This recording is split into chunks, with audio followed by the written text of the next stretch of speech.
উৰ্মিলা, বহুদিনৰ পৰা আপোনাক কথা এটা সুধিম বুলি সুধিব পৰা নাই। আপুনি যদি অনুমতি দিয়ে। কি কথা উৰ্মিলা? কতদিনে মনত পুহি ৰাখিছা? বাইদেউ, উৰ্মিলা, আপোনাক বনৰ পৰা লংকা ৰাৱণে হৰি নিছিল। সেই ৰাৱণ বাৰু দেখিবলৈ কেনেকুৱা আছিল? উৰ্মিলা, তুমি এনে এটা কথা সুধিবা বুলি মই সপোনতো ভবা নাছিলো। সেই দুৰাচাৰে যে মোক কিমান কষ্ট দিলে তাক মই পাহৰিব নোৱাৰো। ৰাৱণে মোক হৰণ কৰি নি এনে এখন অৰণ্যৰ মাজত ৰাখিছিল, য'ত কিম্ভূত কিমাকাৰ ৰাক্ষসীবিলাকে অহৰ্নিশে মোক পহৰা দিয়া আছিল। তাৰ মুখলৈ মই ভালদৰে চোৱাই নাছিলো উৰ্মিলা। মোক বেয়া নাপাব বাইদেউ, কিয় জানো আজি মোৰ সেই দুষ্ট ৰাৱণক চাবলৈ বৰ মন গৈছে। আপোনাৰ যেনেকৈ মনত আছে এই মাটিতে তাৰ প্ৰতিছবি অংকন কৰকচোন। নাই নাই উৰ্মিলা, মই তাৰ প্ৰতিচ্ছবি অংকন কৰিব নোৱাৰো। নহয় বাইদেউ, মোৰ অনুৰোধ ৰক্ষা কৰক। নাই নাই উৰ্মিলা, মই নোৱাৰো। অনুৰোধ ৰক্ষা কৰক। নাই নাই উৰ্মিলা, মই নোৱাৰো। অনুৰোধ ৰক্ষা কৰক। বাৰু, তুমি ইমানকৈ অনুৰোধ কৰিছা যেতিয়া মোৰ যেনেকৈ মনত আছে এই মাটিতে তাৰ প্ৰতিচ্ছবি অংকন কৰোঁ।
জানকী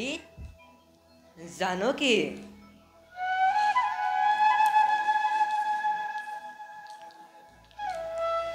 জানকী জানকী কি এটা হেন প্ৰতিব্ৰতা নাৰী আজি নৃত্য যায় ৰাৱণৰ প্ৰতিচ্ছবিৰ ওপৰত তেন্তে তেন্তে মই ৰাজ্যত শুনি থকা লোকনৃত্যৰ কথা মিছা নহয় কিদৰে সহ্য কৰোঁ মই এনে নিদাৰুণ দৃশ্য জানকী তুমি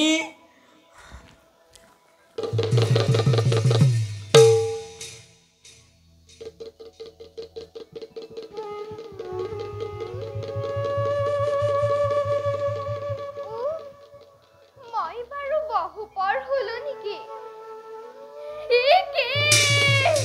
পঢ়ি আছো মই ৰাৱণৰ প্ৰতিচ্ছবিৰ ওপৰত কোনোবাই দেখা হলে মোৰ কি হলহেঁতেন উৰ্মিলা উৰ্মিলা উৰ্মিলা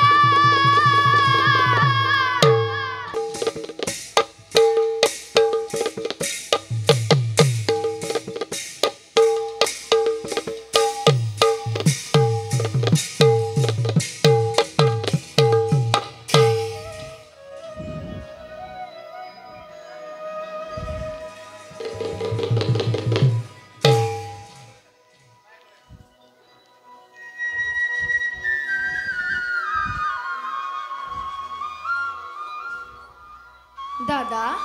ভাই কিয় দেখো আজি আপোনাৰ মুখত চিৰদীপ্তিমান আৰু চঞ্চলতাৰ ছায়া দাদা ভাই হৈছে নেকি কিবা অমংগল আমাৰ ৰাজ্যত আদেশ দিয়া দাদা এতিয়াই দূৰ কৰো সেই অমংগল ব্যক্ত কৰা দাদা অপেক্ষিছো মাত্ৰ তোমাৰ আদেশৰ বাবে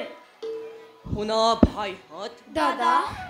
জানিব পাৰিছো মই দুইমুখ নামেৰে এক দুজনে জনক নন্দিনী জানকী সীতাই কলংকিনী দাদা দুচৰিত্ৰ বুলি ৰাজ্যত কৰিছে অপযোগ প্ৰচাৰ বিশ্বাস কৰি সেই দুইমুখৰ কথাত অযোধ্যাৰ সাধাৰণ প্ৰজাৰ দুগুণা ৰাজ্যত কৰিছে অপযোগ প্ৰচাৰ অগ্নি পৰীক্ষাৰ কথা নাজানে সিহঁতে তথাপিতো সীতা দেৱীক কলংকিনী বুলি কৰিছে প্ৰচাৰ কোন হয় দুৰ্মুখ দুৰ্জন এতিয়া দিয়া দাদা এতিয়া হিৰচাত কৰো সেই দুৰ্মুখ বলা ভাই যাও আমি জমৰ মূৰ্তিৰে চূৰ্ণাকিত কৰো হিৰো সেই দুৰ্মুখত ৰবা ভাইহঁত জানো মই হিৰচেত কৰিব পাৰিবা তোমালোকে সেই দুইমুখক কিন্তু পাৰিবানে হিৰচেত কৰিব অযোধ্যাৰ হত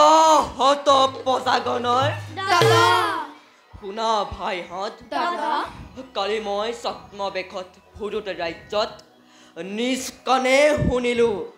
ৰজকেও অপযোগ কৰিছে সীতাৰ চৰিত্ৰটো তেনে শ্ৰেণীৰ মানুহৰ কথা তুমি পতিয়ন নাযাবা দাদা আনৰ অপযোগ ৰচনা কৰাটো সিহঁতৰ কাম শুনিবানে ভাইহঁত দাদা কৰিবানে ৰামক বিশ্বাস দাদা আজি মই স্বচক্ষে দেখিলো জনক নন্দিনী জানকী সীতাই প্ৰতিচ্ছবি অংকন কৰি নৃত্য যায় তাৰে ওপৰত নহয় দাদা এই কথা মোৰ কেতিয়াও নহয় বিশ্বাস অসম্ভৱ দাদা অসম্ভৱ হ'ব পাৰে আনৰ ৰাজ্যত কিন্তু ৰামৰ ৰাজ্যত ৰামৰ ভাগ্যত তৰিক যত মানে আছে অসম্ভৱ সকলোৱেইটো হৈছে সম্ভৱ বৈ মাতৃ কৈকেৰী কুপদৃষ্টি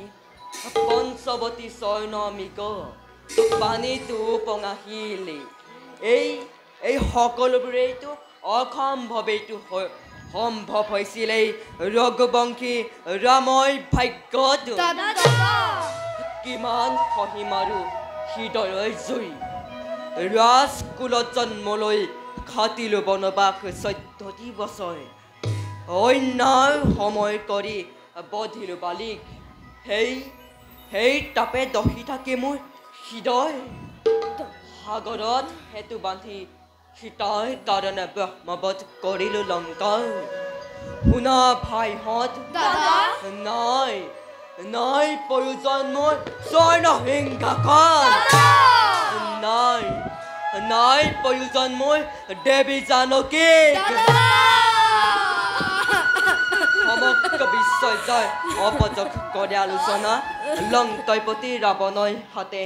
বন্দিনী সীতা কলংকিনী দুচৰিত্ৰ দাদা ভাই হ'ব পাৰে লংকাপতি ৰাৱণৰ হাতে বন্দিনী মাতা তথাপি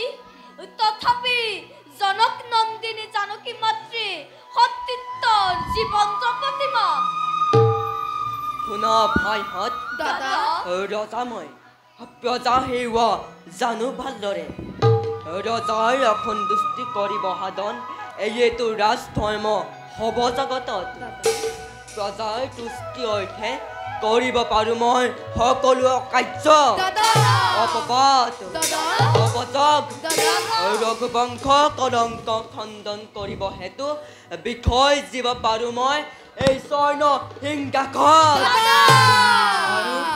আৰু বিষয় জীৱ পাৰো মই তোমালোক তিনিও অনুজকে আৰু প্ৰয়োজনত বিষয় জীৱ পাৰো মই দেৱী জানকী দাদা ভাই তুমি বিসৰ্জন কৰা লাগিলে তিনি অনুযোগ তথাপি তুমি লক্ষ্মী স্বৰূপা জানকী মাতৃক নিদিবা বিসৰ্জন ভৰত যোৱা ভাই ভৰত এৰি অহা জানকী অৰণ্যৰ মাজে কোৱা ভাই কোৱা পাৰিবানে তুমি দাদা ভাই কিয় কৰে এনে নিষ্ঠুৰ আদেশ দাদা বৰ্জঘাতে নিদিবা দাদা ভৰতৰ হিৰে ক্ষমা কৰা দাদা নোৱাৰিব পালি মেনে নিষ্ঠুৰ আদেশ ভাই হত ন দাদা পাৰিবানে তুমি দাদা চৰণত ধৰি মই কৰিছো কাকুতি নোৱাৰিম পালিবনে মই নিষ্ঠুৰ আদেশ ইয়াৰ বাহিৰে ইতিমধ্যে নিষ্ঠুৰ আদেশ নহওক কিয় অকাতৰে অম্লান বদনেৰে পালিব তোমাৰ দাগ অযুগ্ন শুনা ভাইহঁত দাদা একেখন আকাশতে একে সময়তে নেদেখে কেৱে ৰবি আৰু চন্দ্ৰক কোৱা ভাইহঁত কাক লাগে তোমালোকক ৰামক নে জানকীক ৰাঘৱৰ সাৰথি লক্ষ্মণ পালিবানে তুমি ৰামৰ আদেশ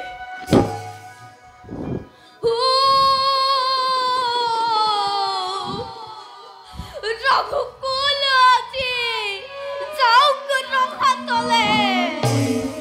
বনৰ মাজত জানকী মাতৃয়ে কিদৰে থাকিব অকলে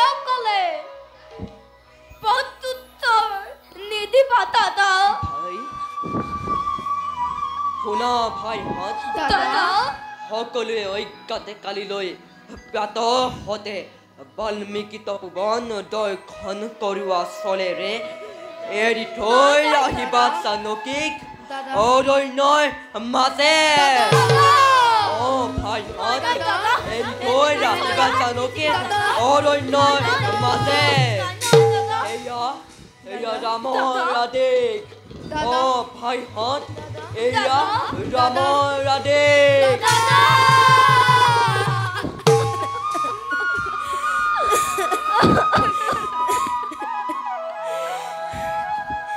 ভাই লক্ষ্মণ দাদা নাকান্দিবি ভাই জ্যেষ্ঠ হৈ ভাতৃৰ চকুলো নোৱাৰো যে চাব স্থিৰ হৈ দাদা শলাগিছো তোৰ ভাতৃভক্তি জগতত তোৰ দৰে ভাতৃভক্তি অতিকে বিৰল দাদা ভাই জগতত তোৰ দৰে ভাতৃভক্তি অতিকে বিৰল দাদা নাকান্দিবা দাদা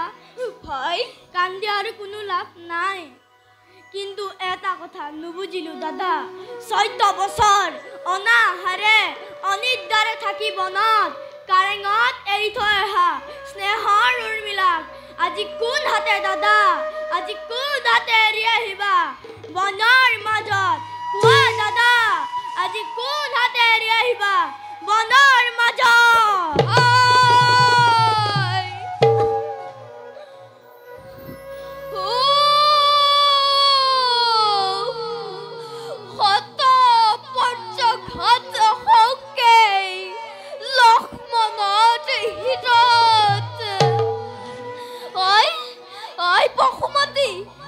তুমি এতিয়াও ত্ৰিখণ্ডিত হোৱা নাই কিয়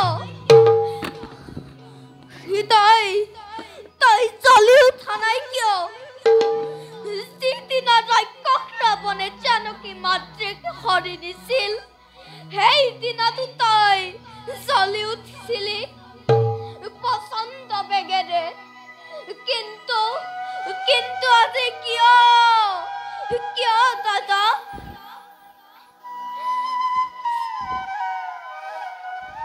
এয়া নেকি প্ৰতিদান লক্ষ্মণক তোমাৰ বনৰ মাজত জানকী মাতৃয়ে যেতিয়া সুধিব স্নেহৰ লক্ষ্মণ হিংসা জন্তুৱে পৰিপূৰ্ণ এই অৰণ্যৰ মাজত মই কলৈ যাম ক'ত থাকিম তেতিয়া কি দৰে উত্তৰ দিব ঠাকুৰ লক্ষ্মণে নাই মই আৰু বিচলিত হলে নহব পিতৃতুল্য দাদা শ্ৰী ৰামচন্দ্ৰৰ আদেশ মই পালিবই লাগিব যাওঁ মই ত্যাগ কৰি সকলো মমতা এৰি থৈ আহো মাতৃক অৰণ্যৰ মাজত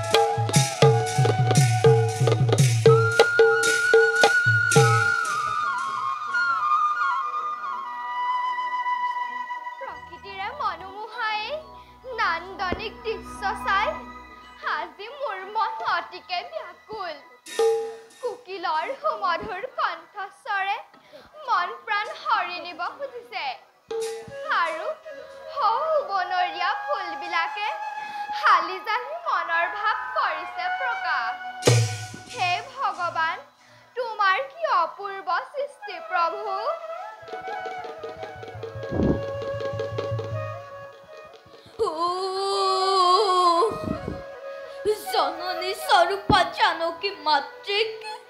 কোৱা নাই কাহানিও মই মিছা কথা নাই কদাপিতো মিছা অভিনয় কিন্তু আজি কি দৰে প্ৰকাশ কৰো মাতৃৰ আগতে নিদাৰুণ সত্য দেৱী জানকী কোন লক্ষ্মণ এই ঠাকুৰ লক্ষ্মণৰ সেৱা কৰিবা গ্ৰহণ উঠা লক্ষ্মণ কেনেনো সুন্দৰ আমাৰ এই ৰাজভৱন নালাগেনে বাৰু মনত আনন্দ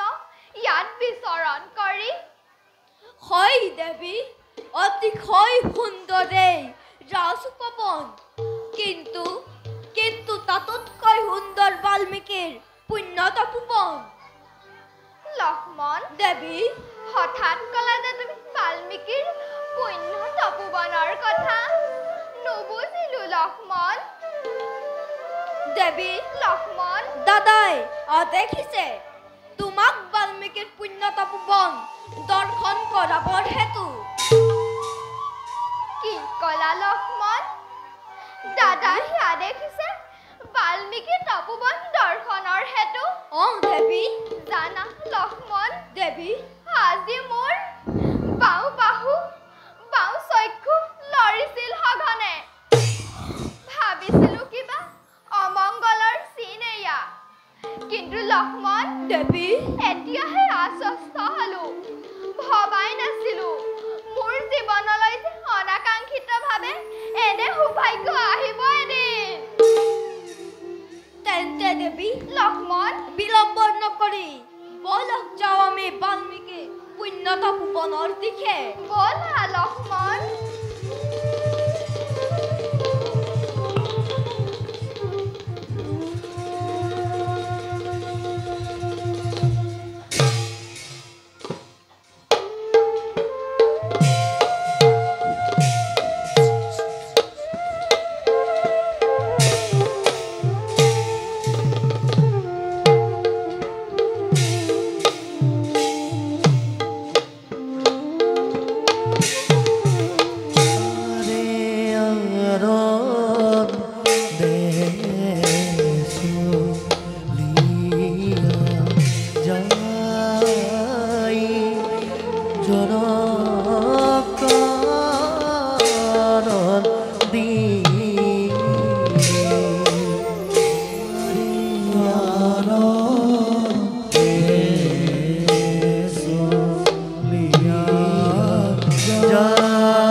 Ramo Hari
দিলে লুটক তোমাৰ চকুত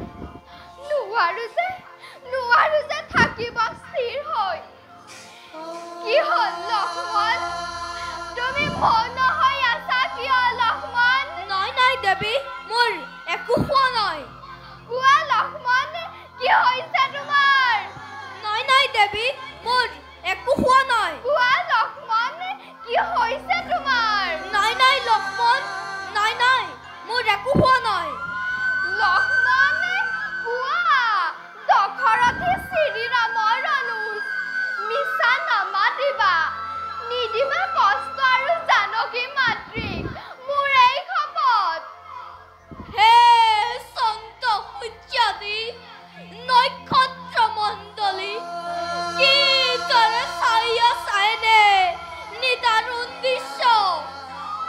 হে বৰ্জপানী বৰ্জঘাতত এই লক্ষ্মণক শেষ কৰি নিদিয়া কিয়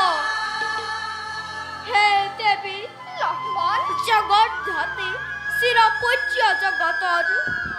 অযোধ্যা নাথৰ আদেশ ৰঘুকুল নিষ্কলংক কৰিবৰ হেতু মংগলীয় সাধিবৰ হেতু প্ৰজামণ্ডলীৰ এটি চাব লাগে অৰণ্যৰ মাজত এৰি যাব লাগে অৰণ্যৰ মাজত কিন্তু কাক লক্ষ্মণ কাকো নহয় দেৱী কাকো নহয় কোৱা মোৰ স্নেহৰ লক্ষ্মণ কাক এৰি যাব লাগে অৰণ্যৰ মাজত কাকো নহয় দেৱী কাকো নহয় কোৱা লক্ষ্মণ কোৱা কাকো নহয় দেৱী কাকো নহয় কোৱা লক্ষ্মণ মোৰ এই শপত তোমাক দেৱী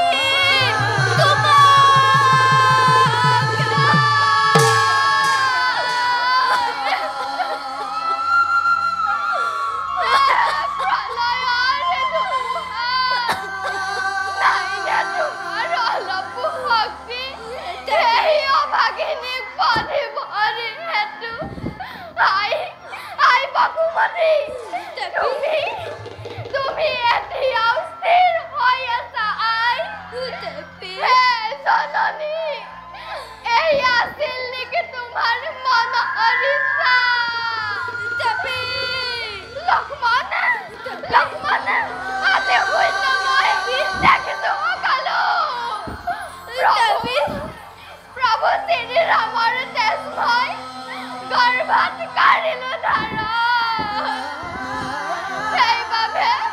সেইবাবে আত্মহত্যা নোৱাৰো কৰিব কিন্তু লক্ষ্মণ তুমিতো আছিলা মোৰ চিৰ সহচৰ দেৱী বুজিব নোৱাৰো লক্ষ্মণ কিদৰে যাবা এৰি মোক সেই অৰণ্যৰ মাজত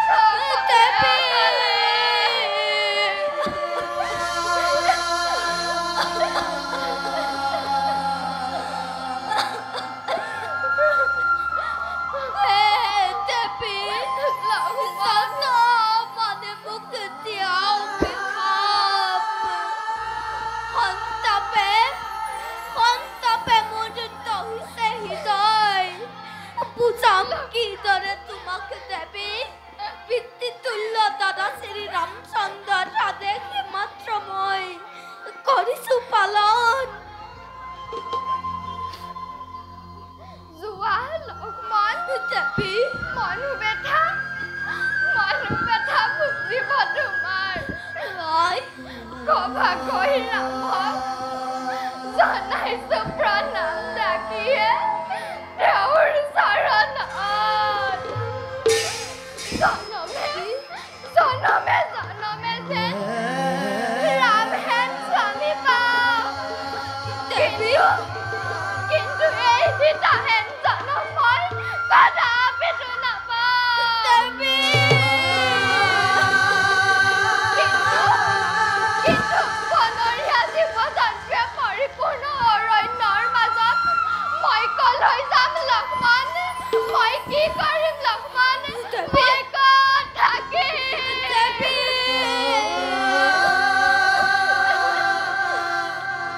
স্থিৰ হোৱা দেৱী স্থিৰ হোৱা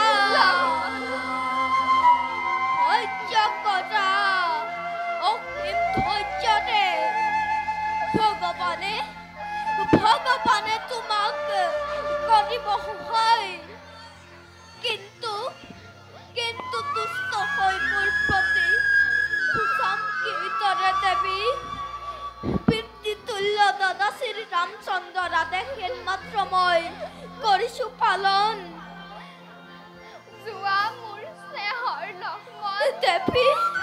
তোমাৰ দৰে দেৱৰ যেন জন্মে জন্মান্তৰে পাওঁ এই অভাগীৰ আশীৰ্বাদ যদিহে ফলিয়াই প্ৰাণ ভৰি কৰোঁ আশীৰ্বাদ ধৰ্ম জয় হোৱা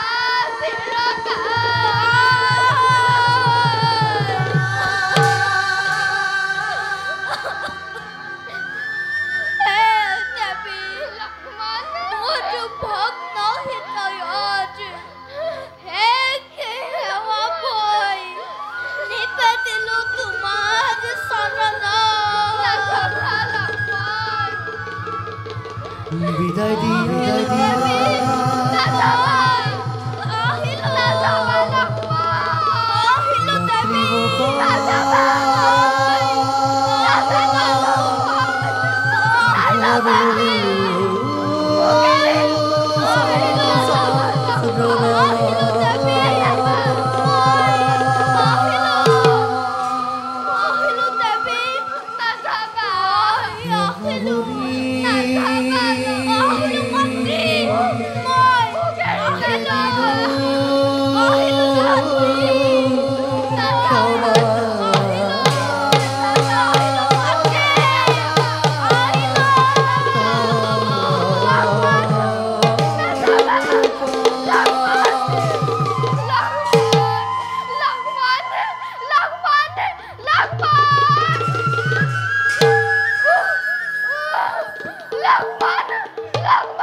হে দেৱী কোন তুমি দিয়া তোমাৰ সত্য পৰিচয়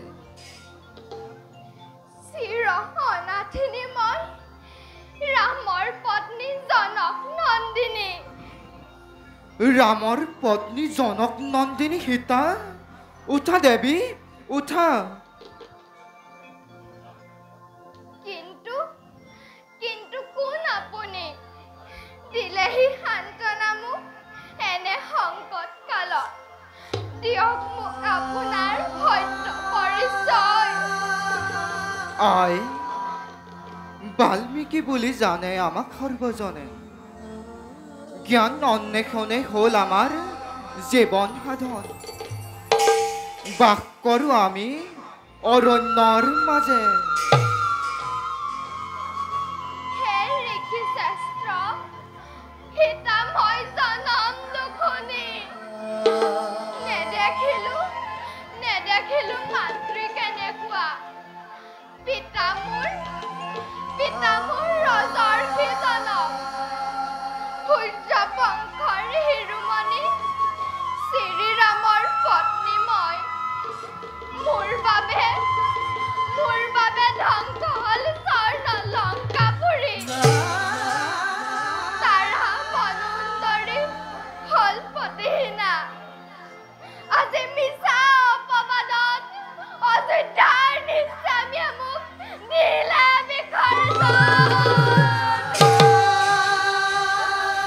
আই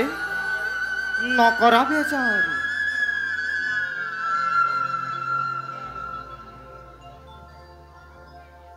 ব'লা আই আমাৰ আশ্ৰমে সৌ সুদূৰত যে দেখিছা শ্যামক্ষেত্ৰ সেয়াই আমাৰ তপোবন নিস্তনয়াৰ দৰে তোমাক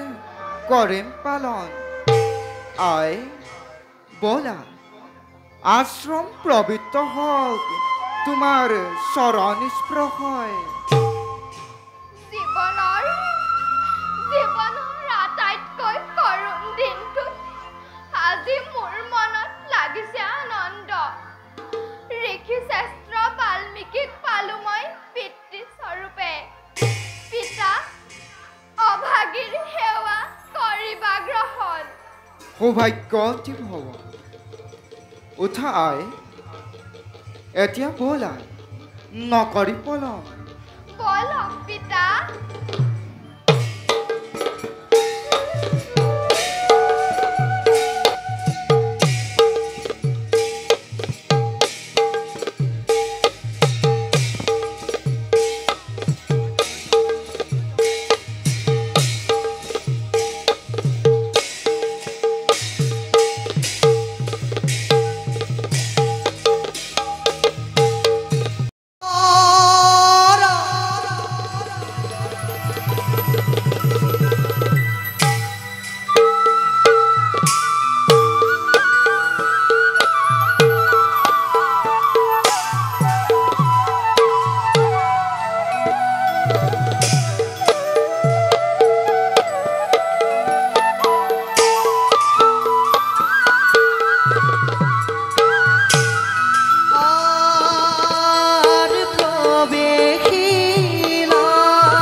নমস্তে অস্তু মহামায়ে শ্রীপীঠে সুরপূজিতে যশুং দেহি বিদ্যা দেহি শক্তি দেহি নমঃ স্তুতে কল্যাণ সমস্ত বাচাহত গুৰুদেৱ উঠা বাচাহত ভাল গুৰুদেৱ এতিয়া তোমালোক নিজ নিজ আসন গ্ৰহণ কৰা ভাল গুৰুদেৱ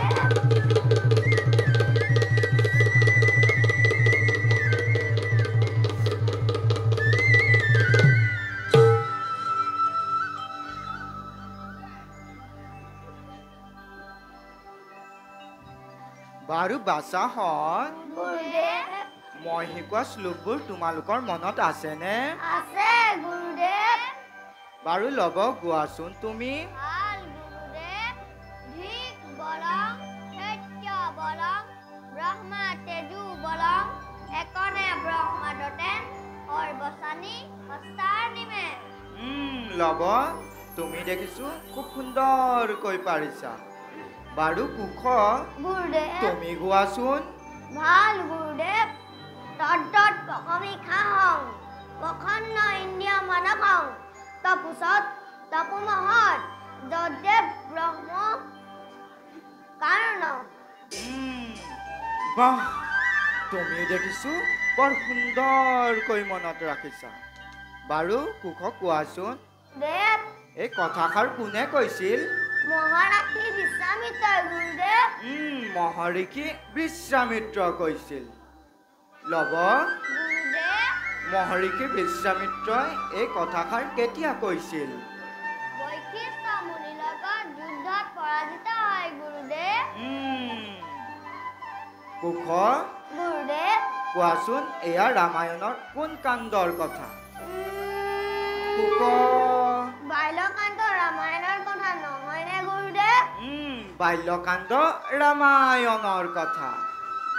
বাৰু বাচাহত গুৰুদেৱ তোমালোকৰ কিবা প্ৰশ্ন আছে যদি মোক সুধিব পাৰা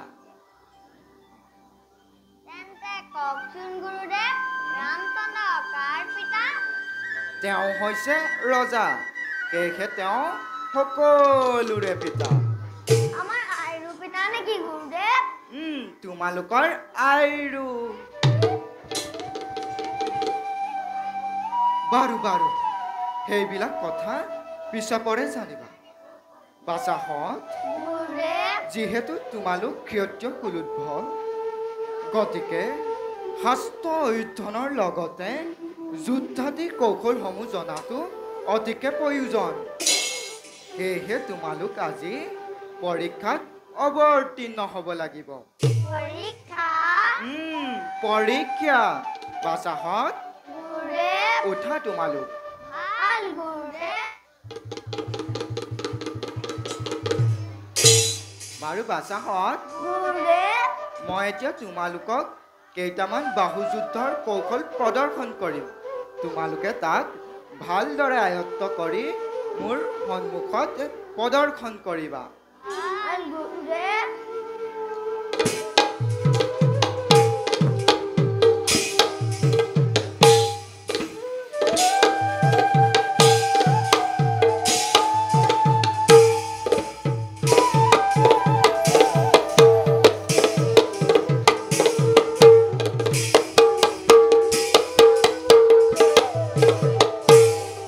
বাচাহত গুৰুদেৱ এতিয়া তোমালোকে কৰা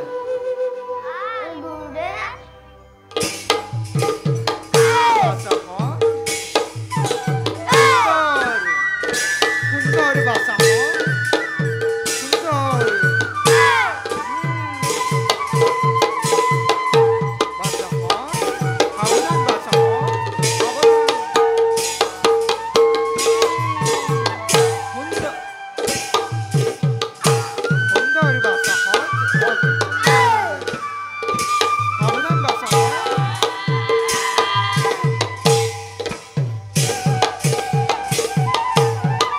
সাৱধান বাচাহত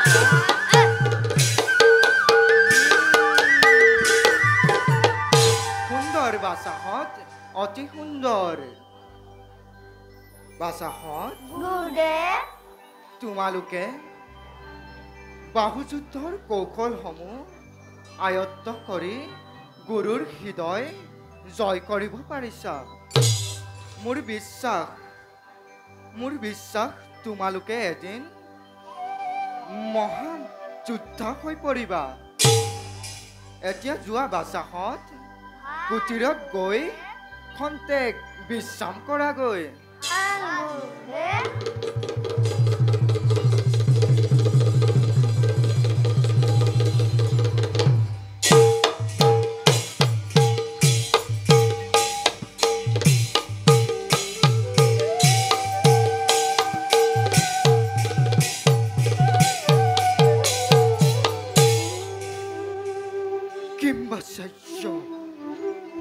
সামান্য দুটি বালকে